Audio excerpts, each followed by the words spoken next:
মানব জীবনের নিষ্ঠুরতম অধ্যায়ের একটি হচ্ছে সময়। সময় থেমে থাকে না, ছুটে চলে আপন গতিতে, রেখে যায় কিছু স্মৃতি, কিছু শূন্য স্থান।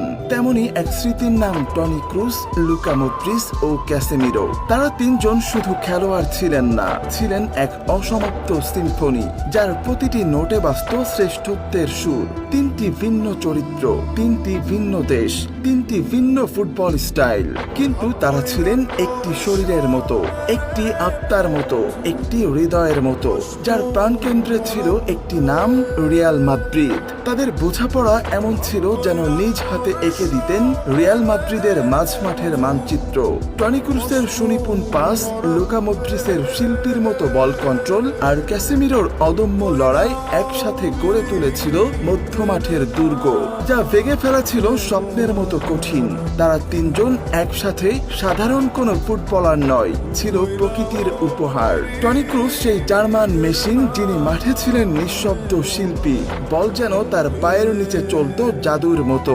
যখন অন্যরা ব্যর্থ হতো, ক্রুস তখন চোখের ইশারায় বলকে পাঠিয়ে দিত ঠিক জায়গায়, ঠিক সময়ে, নিখুঁতভাবে। যুদ্ধবিধ্বস্ত দেশের ছোট্ট এক ছেলে থেকে সান্তিয়াগো বার্নাব্যুর হৃদয়ে জায়গা করে নেওয়া এক কিংবদন্তি লুকা মদ্রিচ, যার প্রথম টাচেই মাঠে যেন তুলি হাতে নিয়ে আঁকতেন ফুটবলের ছবি। তার চোখে ছিল দূরদর্শিতা, পায়ে ছিল শৈল্পিকতা আর হৃদয়ে ছিল সাহস। ক্যাসেমিরো ছিলেন দেয়াল, ছিলেন সেই অভিভাবক যিনি ক্রুস আর মদ্রিচকে স্বাধীনতা দিতেন উড়তে, আর নিজে থাকতেন নিঃস্বার্থ সৈনিকের মতো সদা প্রস্তুত। ক্রুস, মদ্রিচ, ক্যাসেমিরো প্রায় এক যুগ ধরে লস ব্লাঙ্কোসদের করেছে অজেয়, অপ্রতিরোধ্য। তাদের বোঝাপড়ার এই অলৌকিক ছন্দে প্রতিপক্ষ হেরে যেত মানসিকভাবে।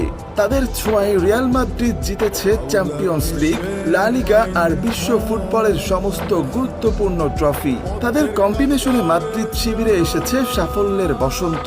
রিয়াল মাদ্রিদ যখন একের পর এক রূপকথা লিখেছিল ইউরোপের মঞ্চে, এই ত্রয় ছিল সেই রূপকথার কেন্দ্রবিন্দু।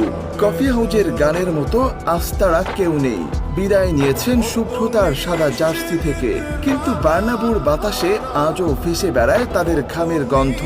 এই মাঠের ঘাসে আজও পড়ে আছে তাদের প্রতিটি ট্যাকল, পাস আর গোলের ছাপ। তারা চলে গিয়েছেন ঠিকই, কিন্তু তাদের নাম লেখা থাকবে সাদা জার্সির হৃদয়ে সোনার অক্ষরে। তারা ছিলেন, তারা আছেন এবং তারা থাকবেন যতদিন ফুটবল থাকবে, যতদিন রিয়াল মাদ্রিদ থাকবে।